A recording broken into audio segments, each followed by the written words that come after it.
Hello there. So this is the beginning of taking you guys on the journey to start packing all of my books for the Across the World move. Got my monster here.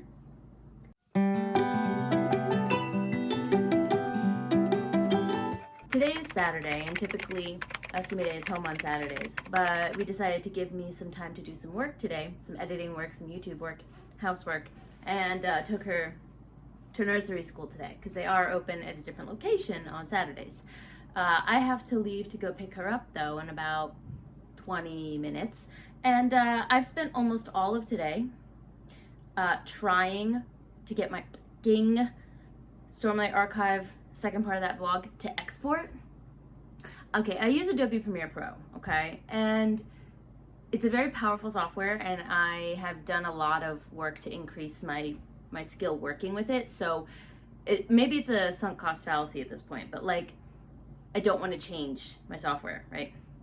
And this export issue has happened more frequently, where like, I think it was the first Stormlight Archive one actually, it'll export without any error messages, take like fucking 2 to 3 hours to do it, and then when I go to play it back, it'll just cut off and say that, you know, we can't play this video because there's an unsupported error. And I'm like, what is the error though? Because there was no error mentioned. Anyway, last time this happened, I re-exported once more and it fixed itself, whatever was going on. Now, this is the 4th time. I have been trying to export this video in between jobs for 4 days now. I have finished editing it 4 days ago and I still can't get it to my patrons. I'm losing my mind, okay? So I just tried to export once more. It's not the space on my computer. I've got plenty of space. I took a bunch of shit off anyway, just in case, after the second export failure. I just restarted my computer, made sure there were no updates.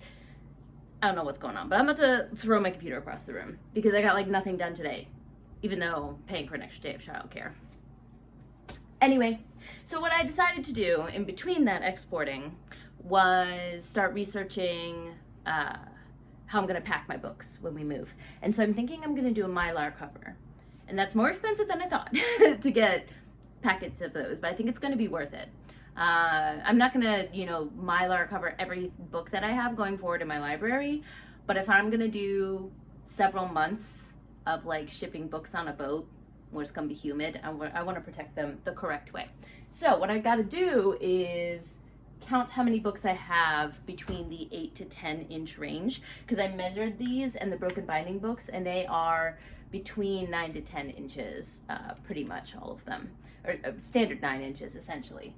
And the sizing for the Mylar covers, that's kind of like one of their standard packs. Of course, I've got some of these, like my Junitas, which are much bigger, and I'll have to measure those and see what size I need. But I'd like to count all the books that I need that like kind of standard size cover for. So I'm gonna go through and count them. And so I figured this would also be a chance to show you guys my other little mini bookshelves that you never get to see that are like spotted around the house. So I'll set you guys up and you can watch me count. Riveting, I know, but I mean, I don't know, maybe it'll be fun.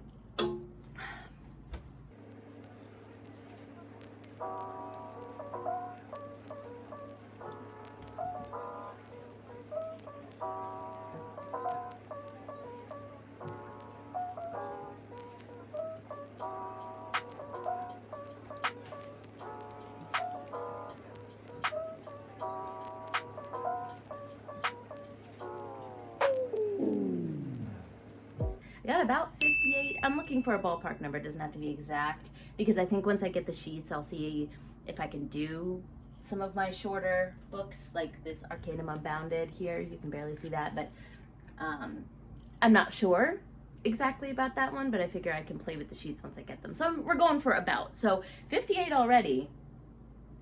Yikes. This is a new kind of setup. You guys are in a drawer that I opened in my tatami room. Love that for you guys. So this is the Glasgow haul, which I never completely integrated into my full shelves. I guess I just never got around to it. But whenever I'm in this room, I stare lovingly at these books. Yeah, but they're in their own little space. So looks like we've got 1, 2, see, these might be too small, but I'll count them anyway. 3, 4, 5, 6, 7, 8. Yeah, 8 that seem to fit the bill from this shelf. This is the bookshelf I have in my room, and this is where like all the new Broken Binding books go, like ones that I haven't read yet, so I don't know if I want them to be prominently displayed behind me since I have limited space. So that's where these go. This is also where my book nook is that Hayato got me for my birthday. It needs some more light, some more juice there. But funny story about this one, this was like way years back in a vlog, but it came completely just broken and shattered, and I DIY fixed the whole thing and got a full refund. So anyway, there's parts of this that are really cute though, but I just couldn't make room for it on the shelves. So that's here too. So let's see what the damage is from these shelves. Probably quite a bit because, like I said, the broken binding kind of lives here. Again, I'm just going to include the smaller hardbacks, and then if I have a couple extra, I have a couple extra, right? If I end up not being able to use them.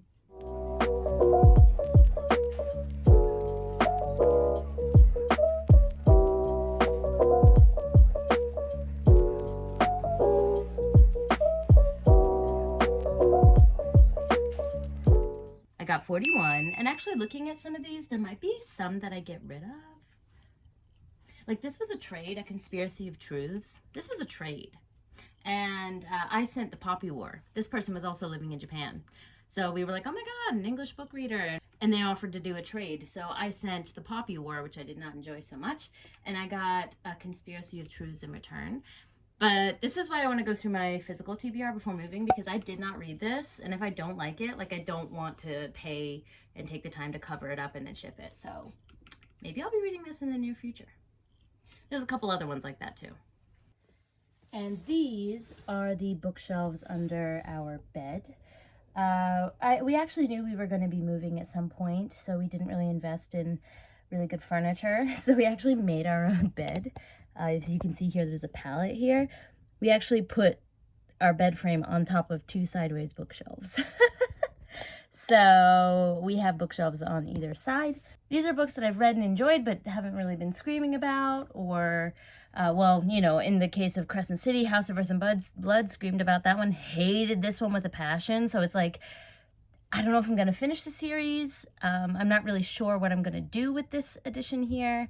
I might just leave it here because shipping this across the world feels antithetical to my morals with how much I hated it. So we'll see. Like, there's a lot of books like that down here. So, but if we look to the left here, let's start counting.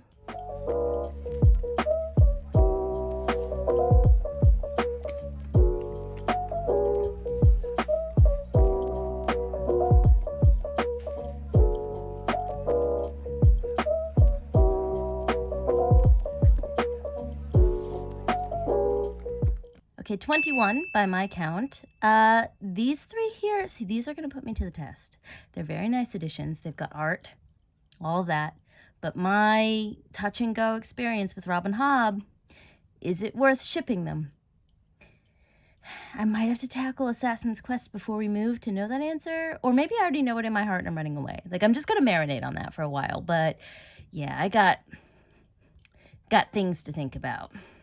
So if my math is correct, which is admittedly a bold assumption, I think I've got around 130 books of around that size that are hardbacks that I would want to put Mylar cover on. So I think they come in packs of 50. So maybe what I can do is they're not cheap, like I said, here anyway, unless I haven't found a Japanese company that does it. I found some reputable companies from the States, which is probably the import that's keeping it high. So I'll do a search in Japanese as well. But like I said, they're in general not that cheap. But if I can get 2 packs of 50 and then wrap the books I know I'm sending, and then I'll like bop around and think about some of the ones that I'm not sure of, rather than overbuying, I think, at this point. And then when I start wrapping them, I definitely want to do a live. And I'm thinking I'll do like it'll just be like a chatty with me live. I'll talk about the books that I'm wrapping as I'm wrapping them. And also, you guys can ask me Japanese questions. I'll do a live Q&A. Because when I said in my most recent videos, you know, let me know what you guys want to know about Japan. A lot of people wanted to know just like my experience. And more chatty style videos, but I feel like those kinds of questions are better answered when I get them directly from you, because I don't know exactly what people want to know. Like, I get the genre, I get the idea of what you'd like to hear from me, but it's hard for me to pull the questions you want, right? So I think a live format would be best for that. So yeah, we'll be hanging out sometime soon. So it's the middle of the day on Sunday, and they have a Go game being played on TV, and these two commenters discuss each move. And afterwards, or not afterwards, during, you can see the bar showing what percent of the board that each person has possessed. I just thought this might be interesting. So now it's Yamashita-san on the left here. The black pieces, it's his turn to go.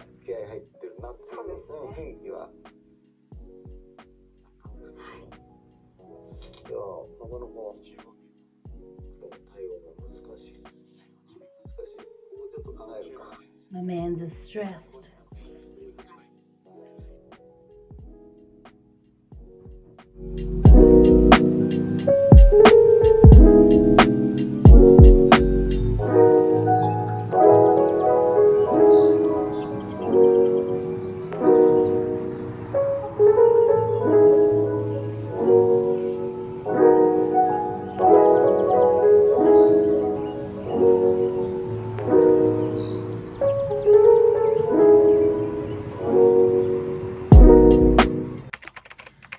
Listen, I don't know how long it's been since the last time I checked in with you guys. The last couple weeks have been just insane. Not necessarily just in my personal life. Well, that's obviously a part of it, but with the US politics, you know, I have to keep up on everything for the move. So I'm paying close attention to the news, and it's just so overwhelming. It's so stressful from that side. And then this past week, the BookTube community just imploded with the Naomi King and Daniel Green thing. And it's just, all of these heavy things are sitting heavy on me emotionally, because these are things that I care about, the community I care about, the country my family is going to be moving to. And then there's just the everyday stresses of moving, of just living life, right? So it's just, so the whole Daniel Green, Naomi King thing also really just brought up a lot of triggers for me, emotions for me. And I've been working through it all. So I haven't sat down to, one, read, or two, film in a hot minute. I was really blowing through this book for a while there, and then I got stuck on like the last two stories, which I did finish now, and I'll talk about that in a minute. But rather than kind of get into the nitty-gritty of all the drama that has been going on, I just kind of want to put a PSA out there that if you're someone else who is going through a rough time right now, or everything just feels heavy,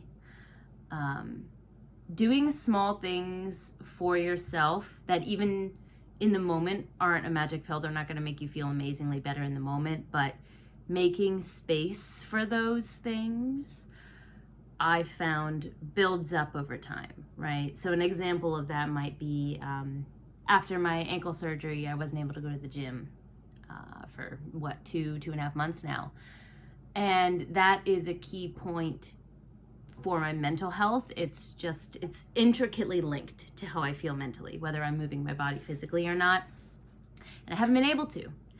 And I had built up this moment in my head when I'm finally going to go back to the gym. It's going to feel so good. It's going to be such a release for me.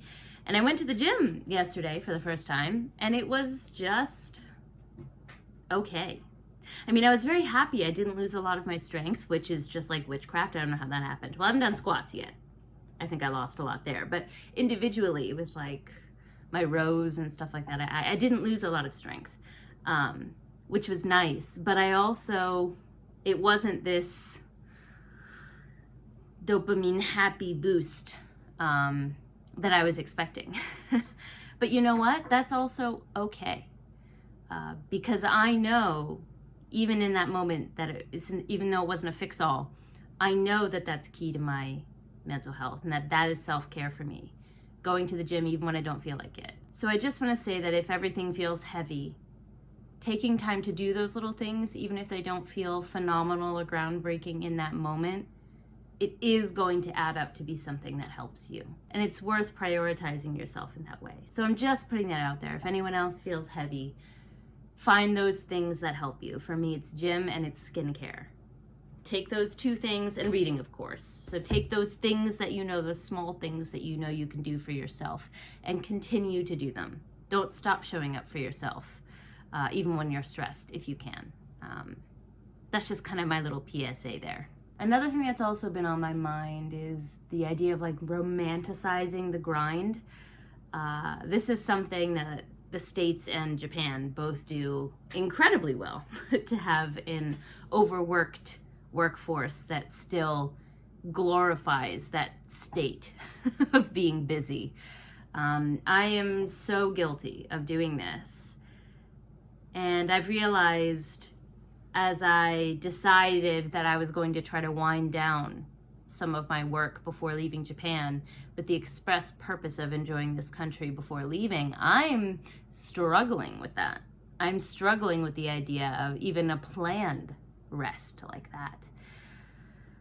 And it's so sad, really, if I think about it. It's something I didn't really realize how bad it had gotten until my schedule eased up a bit, and I was like, oh, wait a minute, I actually have a day to breathe while Sumida's at nursery school. Like, what do I do with myself? And that's something that I'm just kind of coming to terms with. I think I have a couple themes, a couple thoughts that are starting to coalesce, and I'm considering doing a chatty style video on that.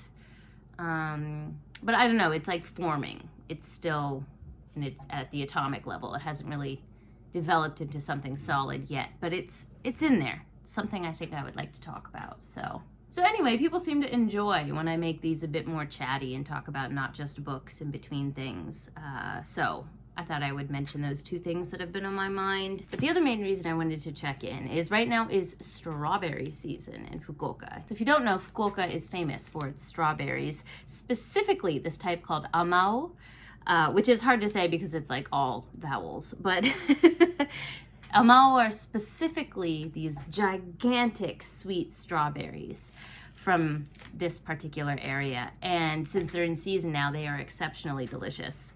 And we have some at the house. We don't always get them because they're ridiculously expensive, but Sumide loves them. And her grandparents, specifically her grandpa, can't say no to her. So now that he knows that she loves them, they're bought for her, and then we all sneak one or two.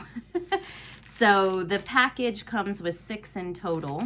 There's only 4 left of these, but here is a package of them. This is the size I'm talking about. I mean, these aren't even the biggest, but they're like, they're just massive.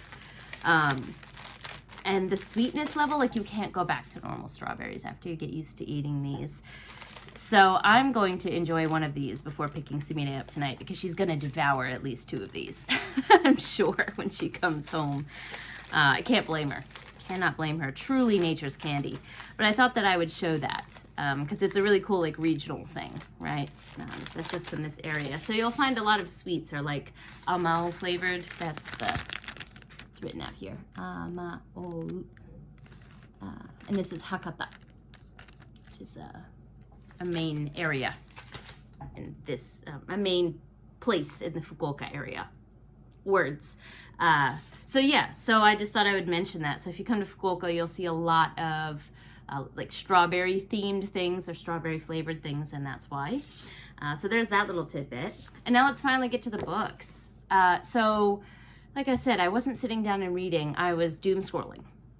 And I mentioned a couple videos ago that I wanted to get out of the habit of doing that. And I did successfully get out of the habit for a while, and that's why I was blowing through. I blew through another book and this book. Like I was really shifting that doom scrolling time to this. And then people in the States started doing Nazi salutes, and it was like we were in 1984 because no one wanted to admit it. And then the visa process gave me some issues, and then immigration is stressing me out because the visa's not completely processed. And I don't know when that bottlenecking is gonna start. And then the booktube community imploded, and I just started doom scrolling again. It started by me looking for comfort on Instagram, and then it just ended up being a doom scroll. So we're resetting, guys. We're resetting again. I need to get back in a better mental state to be there for my family and to enjoy my time while I'm still here in this country. So part of that reset was I sat down and finished this book. So I ended up stopping on the second to last story, which is very long. It's called Ours is the Prettiest. And this is, there's like a little intro part at the beginning of each section, kind of giving context for all of these small stories, short stories. And this one is part of a collection called Borderlands. I think it's an ongoing collaborative series. I think Holly Black is a part of it. I'm pretty sure that was what was included here. And so Nayla Hopkinson wrote a story for that collection. But I could not, for the life of me, get any kind of grasp on the world. Everything was going over my head and in one ear and out the other. Couldn't remember anyone's names, couldn't get a grasp on the setting, the context, anything. And I don't know if that's because it's part of a larger world or if it was also just this issue I seem to have with Hopkinson, at least in her short stories, where I am lost for longer than I would like to be throughout the story. I love a mystery. I love an open-ended, I love like a theme-based, story, not plot-based. But something about this collection, it just took me too long to get a foothold in each story, and it became kind of a pattern. There's a couple that have really stuck with me. I actually really like the last one too. It's only 1, 2, 3 pages, and it's called Men Sell Not Such in Any Town. That story is just vibes. It is just vibes, but the vibes are immaculate. Like, I couldn't tell you what it was about because it didn't have a plot line at all. But the scenery, the descriptive writing, it's stunning. So I can see Hopkinson's skill. And there are some descriptive writing points in here that are just gorgeous. But yeah, I just couldn't sink my teeth into a majority of this collection. So I'm going to give this either a 3 or 3.5. I haven't decided which one yet. But I would be interested to read something longer by Hopkinson because I think that there was enough in her writing that I really enjoyed that if it was a more immersive world or a longer story, I think I could really enjoy it. So yeah, 3 or 3.5 for this one. And I have now started Sons of Darkness. This is for the Only Good Book Club. We've got 2 DNFs so far. So I started last night, and based on the DNFs that have already happened, if the usual pattern continues, I'm probably gonna love this. Because I have opposite opinions typically, at least of one of the members. So yeah, so I'm excited. I didn't realize how pretty this spine was, but I'm excited to continue with this. I am only 12 pages in, so I haven't really jumped in fully yet, but I plan to sit down with this tonight, hopefully, and get a chunk of it done. We don't usually have so many crazy vending machines in Fukuoka, but here's a pizza one at a random corner next to a gas station. So we're at a big shopping mall, Lala Port, and I just thought I would show these little doodads that they've got in Loft. They're little hand massagers shaped like cats. So if you ever thought you needed this in your life, you can have a $100 hand, or I think it also says, no, mostly hand, foot as well, foot massager. I wonder. Let's see. Well, there's little like holes for each of your fingers in here. Wow. But I guess the power's run out because it's not turning on. Oh wait. There it is. What? Okay, I can get my fingers in there in time, but it like clamps down. What? Okay, hold on. Let me try this again. Okay, I got my hand in there proper this time. You can see my fingers. This is wild.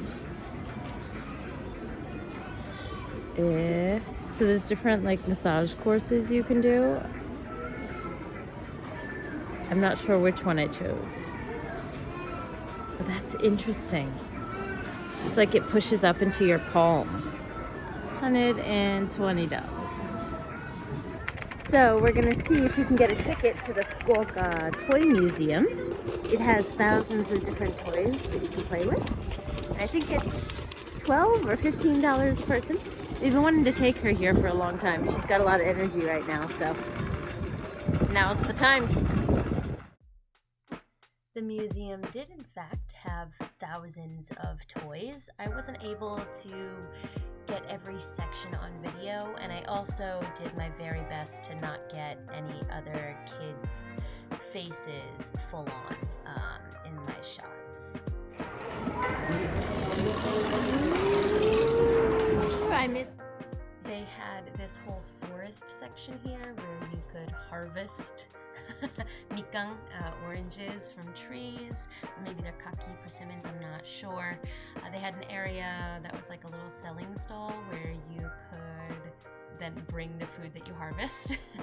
There were different areas where you could pick mushrooms and things like that. Though this next section was my favorite, they had little tree trunks glued both to the top and the bottom, like real tree trunks, and they drilled holes in it. And you can go through, find the little holes, and pull out little caterpillars using a magnetized stick that they had. Oh no! This was by far Sumide's favorite activity, so we had a lot of fun doing this for a while. They also had a whole section, which I did not get on camera, that has like different shop fronts for ice cream and different Japanese sweets where the kid could pretend to be the owner of the stand and the parents could pretend to be the customers. And it was so cute, but I couldn't find a time when no one was at them to get a shot of it, so I don't have it here. But please enjoy Sumide gathering a bunch of caterpillars.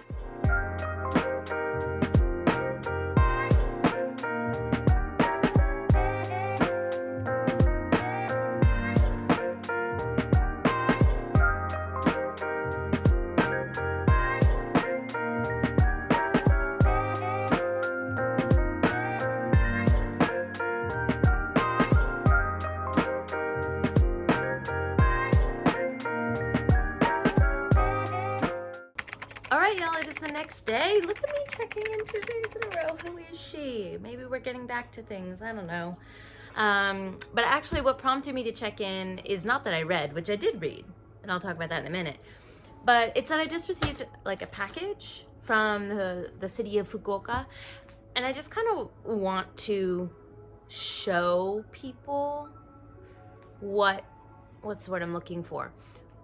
What support is there in other countries outside of the States, because I think that because a lot of my family's in the States, I feel like a lot of people have adjusted to the lack of safety net, and the idea that there could be one feels insurmountable or feels like it's a zero-sum game.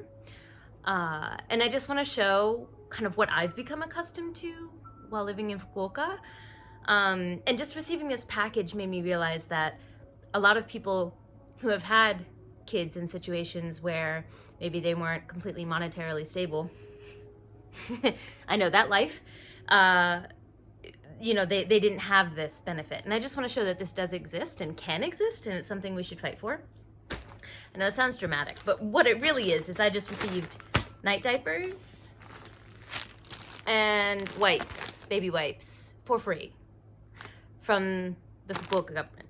So they have this program that you sign up for it online, and then you scan the QR codes from child's service places that are part of the program, or most of them are. So a lot of pharmacies where you can go get medicine for your kids will have these QR codes. The pediatricians do. There are programs at local community centers where you can take your kids to go play during the day for an hour or two to socialize with other kids. If you're a stay-at-home mom and need to socialize yourself, other moms will be there. So when you go to get these services, you scan the QR code, and then once a month you can get either 1 or 2 free items, depending. You can get like a higher priced item and you get 1 for that month, or you can get 2 items. And I believe that this was 1 month and we just got 2 lower priced items.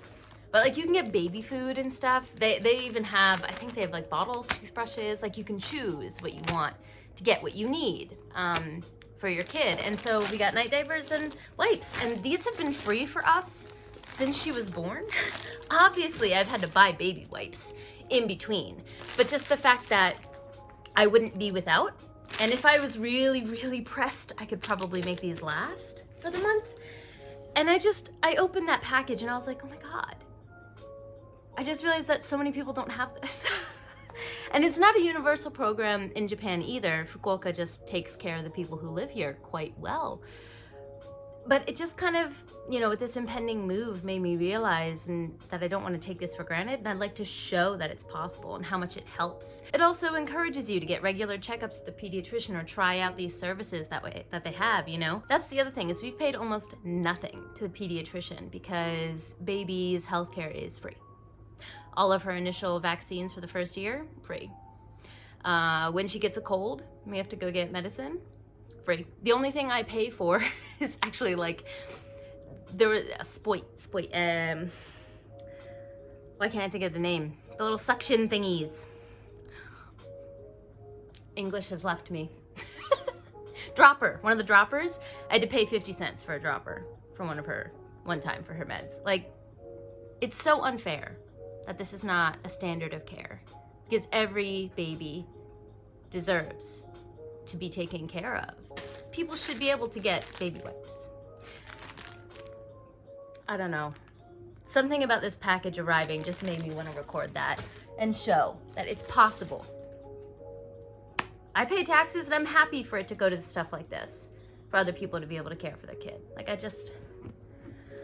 Anyway, then what did I read? I made progress in Sons of Darkness. I'm actually going to read a little bit more of this before work. I am on page 18 now because I actually had to back up and read almost from the beginning. I remembered the first 5 or 6 pages, and then I didn't remember the second part. So I am now officially, that was the prologue or whatever. So I'm officially on chapter 1 now, 10,000 years later. So I'm excited to jump in. I'm enjoying it so far. I don't foresee this being a DNF like it was for some other people in the book club. But like I said, I think in my last check-in, that would track with the way that we usually fall on books. So I am excited to get a little bit more into it. So another small element of Japanese life that I've gotten used to is we got pizza tonight, and they delivered it. And they always put it on this little cardboard stand so it's not sitting on the cold ground. Oh, I'm really gonna miss that level of service. It's so small, but I just realized when I came to get this, oh, that's kind of unique to here. So anyway, very excited to have pizza tonight. It's been a minute. Just a quick disclaimer here is I know that both of my eye shapes and luminosity looks a little different here. One, that's because of the shadow in front of the door, and 2, I was just getting over being sick for the second time in a row, and I don't know if anyone else has a similar thing with their body, but if I'm sick, the first place I see it is in my eyes. So the puffiness you see in this video is due to that. So just want to let everyone know there's nothing bigger going on here. But I did think it was part of the kind of unfiltered aspect of this clip, how stress and being sick can really manifest outwardly. So I decided to keep it in. Hello, everyone. I look a little different. I chopped all my hair off, which, funnily enough, for people close to me, was not really a surprise. I was like, hey, I chopped all my hair off, and everyone's like, oh, cool, looks nice.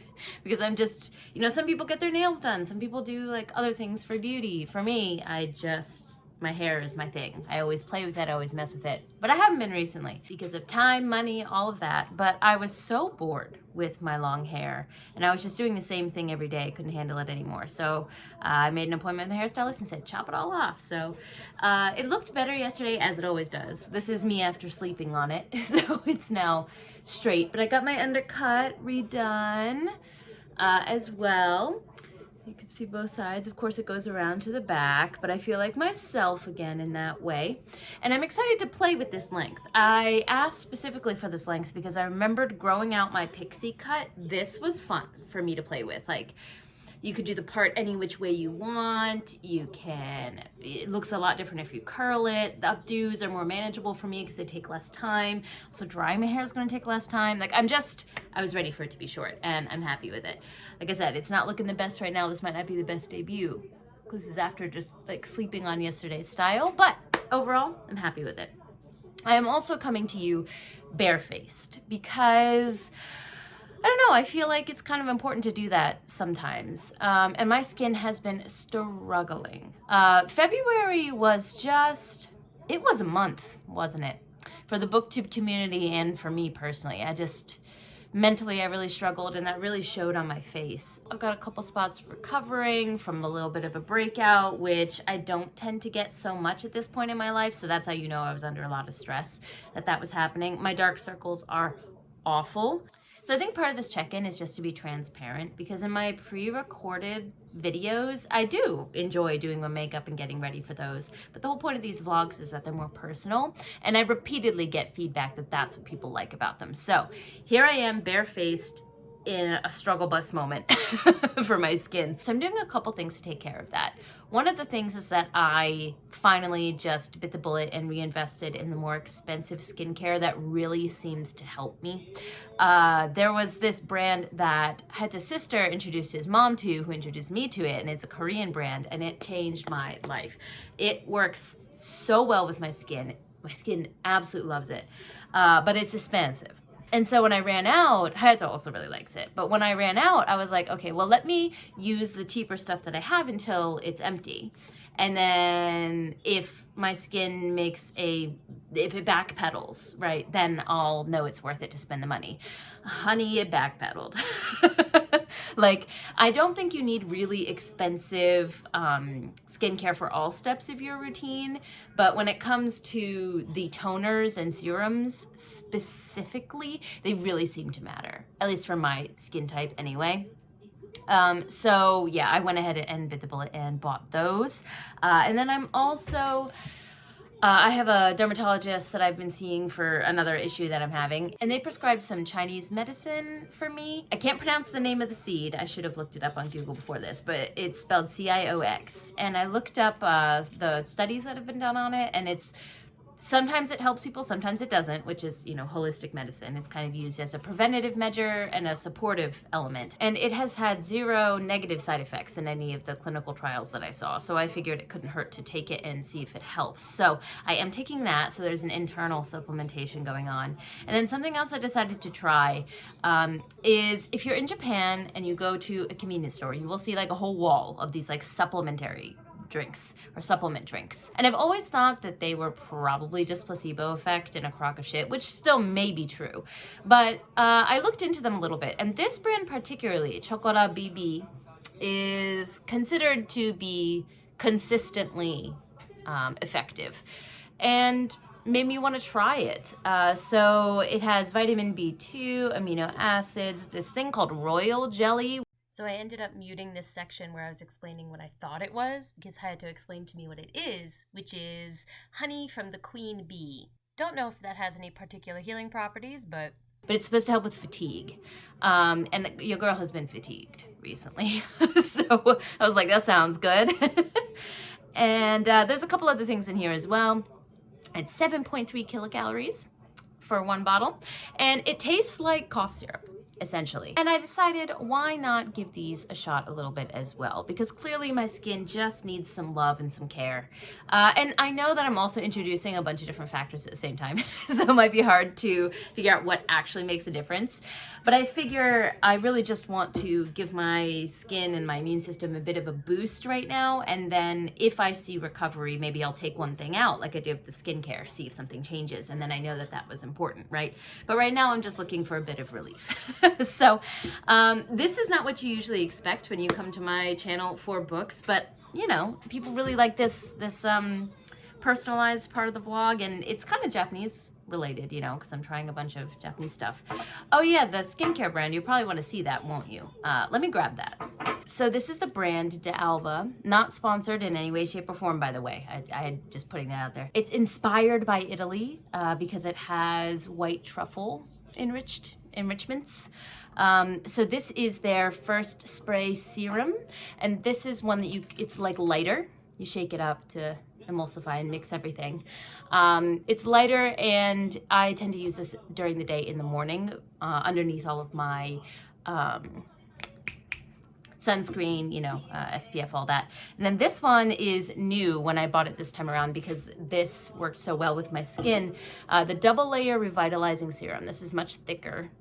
Also needs to be shaken up, but I use this at night. And there's also a cream which is on its way to me, and I think that one makes a huge difference for my dry skin as well. It has kind of like this serum in one half of the packaging, but like a gel version, and then the other half is like a deep moisturizer. And you can mix the two together to make whatever consistency you want. So if you want heavy moisture, you put more of the moisturizer. If you want more of the serum skin benefits from that, then you put more of that in. And so you can kind of make your own balance, which I think is amazing. And it works really well for Hayato and I. We went through it real quick because both of our skin was like, ooh, eating that up. So we do a different ratio, you know, for our skin, but it's really good it allows you to share it, is what I'm trying to say, really well. So again, not sponsored, but this is a brand from Korea that Hayato's sister turned the whole family onto, and we are very much enjoying it. Okay, so now let's talk about books, what you're here for. I'm reading Sons of Darkness right now. Ooh, some fingerprints on there, in there. That might be from Sumire or from me, I'm not sure. So I am, where am I? I'm here. I'm on page 112 right now, and I'm liking it. It's very, very dark, which doesn't match up with what I know of Gurov at all, because I call him a cinnamon bun, because that's just what he is as a person. But this book is definitely not cinnamon bun coated whatsoever, which I was warned about. Maybe that's why he can be like Cinnabon-esque in person, because he lets it all out on the page. But yeah, this is very brutal, very dark. Lots of just violence, but it does seem to be consistent with the world and have a reason for being there. It doesn't seem gratuitous. It's just a grim, dark world. So things are finally, I think at this point, around page 112, 113, finally starting to like get rolling. I felt like I was settling into the world and kind of trying to understand all the different parts up until this point. We start with a prologue at like the god level, and then after that come down to current times. So I'm looking forward to and anticipating when the actions of that prologue get combined with what we're seeing here. But I'm just finally starting to settle into the characters, I think, that are going to be our main perspectives. And I can't say that I'm super attached to them, but I am intrigued, and that might change over time, obviously. So this was supposed to be our read for the Only Good Book Club, but everyone else DNF'd it. So this is a solo read at this point, and I am enjoying myself, so I am going to read it, but, you know, leisurely. And I also should have picked my Spiffbo read by now, but as is kind of clear with the whole spiel I went on with, like, you know, needing to take care of myself a bit better, February was not it for me. I really have to hand it to the Before We Go blog team, because everyone else carried it this year. I read like 2 books. I mean, that still counts, and my reviews still count, but other people really carried the team this year, and I just want to give them their due. So you all are amazing. I really hope that I can read at least one more book and get a review out for that book so that I can support all the work everyone else did this year, but I was not a heavy lifter in the competition this year. But that is the way the cookie crumbles sometimes, you know?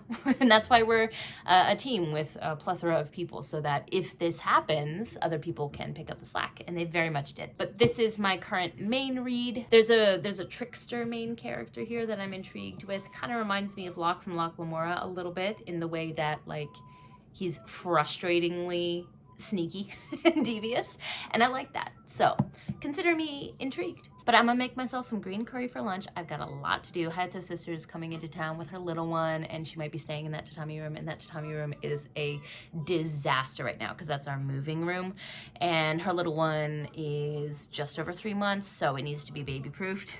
And she's supposed to be coming into town tomorrow. It is not even close to being baby proofed. So I have work starting this afternoon, so I've got about 3 hours, not even 3. Ooh, yeah, not getting that done.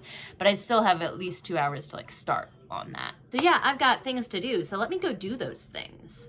And I'll check back in with you guys with some form of progress, whether it's my skin, whether I've done my hair and I want to show you guys it looking actually nice, whether it's reading, whatever. You'll see me soon. Something that they have in grocery stores for kids here, or in shopping carts, are these kid carts. We usually can't get one, but we snagged one today.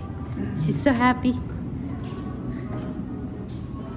This is where the shopping cart goes here. All right, this is going to be a very quick check-in, maybe 4 days later after the previous check-in, kind of about my skin and more health-wise check-in. And that's what this is going to be an update on, because I have not read in the past week. But I am still, Sons of Darkness is still my current read. But I wanted to get on here to show you the moisturizing cream that I was talking about. So this is the company, Dalba. This is what the top looks like. So you have a little applicator here, so you don't have to put your fingers in, and get bacteria in there. And then this is what the product looks like. So as I mentioned in the previous check-in, it has the cream side and then the serum side, and you can mix your ratio, whether you do 2 to 1, 1 to 1, or 2 to 1, depending on your skin's needs. And I love this stuff. Heather loves this stuff. It's not cheap, but I feel like it must be the serum aspect of this, I think, that really makes a huge difference, because the other stuff that I had, the spray and like the night serum, those really seem to be helping. So as I mentioned before, I don't think you need everything to be expensive in your skincare routine, but having a couple nice things really seems to help. So this came in and I just wanted to update you guys on that. I will be doing another makeup free check-in just to show you how, the progress that's been made in order to be consistent there. But I have work today. This shirt is really just trying to fold over, isn't it? But I have work today, so makeup it is. But overall, I really am feeling a difference, whether it's from the internal, like medicinal changes I've made, or the external, or a combination of the two. Self-care is important, guys, and stress really is externally visible. My stress is not gone in any way, shape, or form, but I feel like making time for self-care. I've also been going to the gym more. My ankle is finally allowing me to move more freely, and it's making a huge difference in my stress management. Like, I can't change the fact that there are a lot of things stressing me out at the moment. Those are all external factors, but I can change the way that I'm managing it. And I feel like this past week I've really turned a corner with that. So reading is another, management strategy that I should be using. I'm definitely scrolling too much. This is something that I seem to really be struggling to make a consistent shift with. I'll make a shift for about a week or two, feel fantastic reading a lot more, and then I go back to scrolling. I think a lot of it is because the American political landscape right now is just, every day there's like 50 bajillion explosions, and I can't help but look at it. It's like looking at a car crash, and it keeps getting my attention. So I really need to work on that. So, but yeah, that's my update. Just wanted to show you guys that this came and let you guys know that I have made some changes that are making me feel better. And if you're watching this and you need a little kick in the butt to give yourself a little bit of self-love, whatever that means for you, do it. I'm in your corner.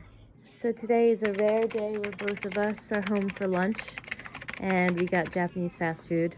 So he has gyudon, which is a beef bowl, and I got a pork bowl with cheese and added avocado.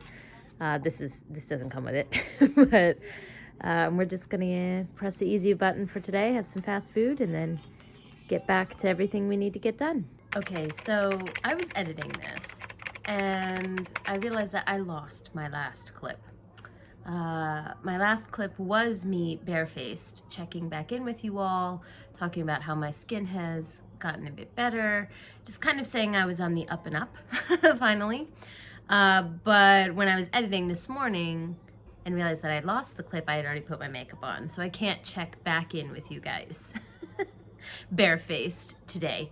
But I did just want to say that, this vlog focused a lot more on mental health and the process of taking care of yourself, and I didn't want to leave you guys hanging with that particular thread that was going through. So even though I've lost the footage, I think I was wearing the same shirt actually in the footage, so at least there's that kind of continuity, which you wouldn't know about, but it feels like continuity to me. By the end of me filming this vlog, my mental health had greatly improved through all of those small little changes that I mentioned that I was doing. The other thing that I had mentioned, I think, in that last clip was that I was putting down Sons of Darkness for now. Not because I wasn't enjoying the book, because I am, and I like a lot of the elements of it. But I was dealing with so many complicated, detailed, real world problems with like visas and paperwork to send pretzel overseas, and just a lot of small detailed elements in my real life that when I sat down to read, I wasn't enjoying the detailed elements in the way that I usually would. So I put it down and just decided to get into my like messy drama era. Very much CW show vibes, and I will be getting into the specific books that I started reading for that in the vlog coming up next, which is in the process of being edited. I think by the time this goes up, or I know by the time this goes up it will be. So thank you to everyone who has stuck around on the channel for my lives and the Patreon over the past couple months where it's been a bit rocky for me. It means the world to me to know that I have an audience that is there when I feel like I can make content and will support me when I'm going through a rough time and maybe can't be as consistent. It means the world to me. But don't forget to like, subscribe, and click that bell. I'd love to have you as part of this community, and I appreciate it. But for now, I'm gonna head out. Johnny.